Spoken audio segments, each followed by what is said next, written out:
যদি শ্রীমদ্ ভগবদ গীতা পাঠ করতে গিয়ে কেউ ভুল করে ফেলেন, তাহলে এই মন্ত্র দ্বারা আপনি ক্ষমা প্রার্থনা করবেন ভগবানের কাছে।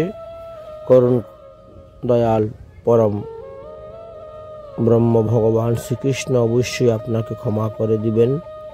শুধু খালি গীতা পাঠই নয়, গীতা পাঠ, ভাগবত পাঠ, পুরাণ পাঠ বা ভগবানের সেবা পূজা করতে গিয়ে যে সমস্ত মন্ত্র আমাদের উচ্চারণ হয়, সর্বস্থানে সর্বকালে সর্বাবস্থায় আমাদের কম বেশি মন্ত্র পাঠ করতে হয়।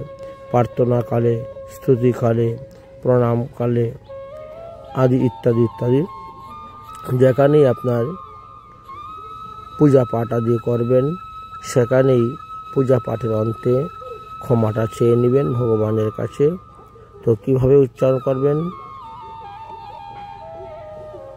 নমো যদক্ষর পদবষ্টং মাত্রাহীনঞ্চ যদ ভবেৎ তৎসর্বং ক্ষমতাম দেব প্রসাদং তৎ জনার্দনম।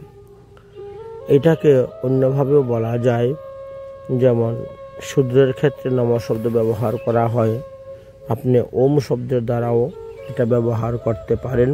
ব্রাহ্মণরা যারা আছেন, বিষ্ণু মন্ত্রের দীক্ষা যারা নিয়েছেন, তারা নমের জায়গায় ওম শব্দ উচ্চারণ করবেন।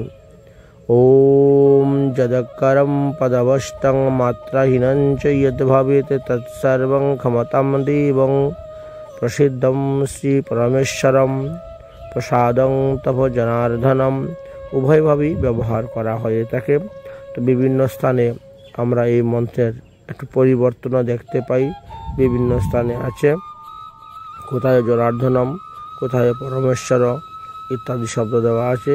সে যাই হোক, উভয় মন্ত্রই ভগবানকে উদ্দেশ্য করেই ভগবানের কাছে ক্ষমা প্রার্থনা চাওয়া হচ্ছে। তো ঠিক তেমনিভাবে ভগবানের কাছে ক্ষমা প্রার্থনা চাইলে ভগবান আপনার ক্রিয়া, মুদ্রা, মন্ত্রের ভুল আদি সমস্ত অপরাধ ক্ষমা করে দিবেন। রাধে রাধে মন্ত্রটা শিখে নেবেন, মুখস্থ করে নেবেন, কাগজে লিখে নেবেন। এতে আপনাদের সাধন ভজনে উপকৃত হতে পারবেন, অপরাধ থেকে মুক্তি লাভ করতে পারবেন, পাপ থেকে মুক্তি লাভ করতে পারবেন। যে সমস্ত আমাদের অপরাধ হয়ে থাকে, 32 প্রকার আমাদের সেবা অপরাধ আছে, ভগবানের সেবা করতে গিয়ে হয়ে থাকে।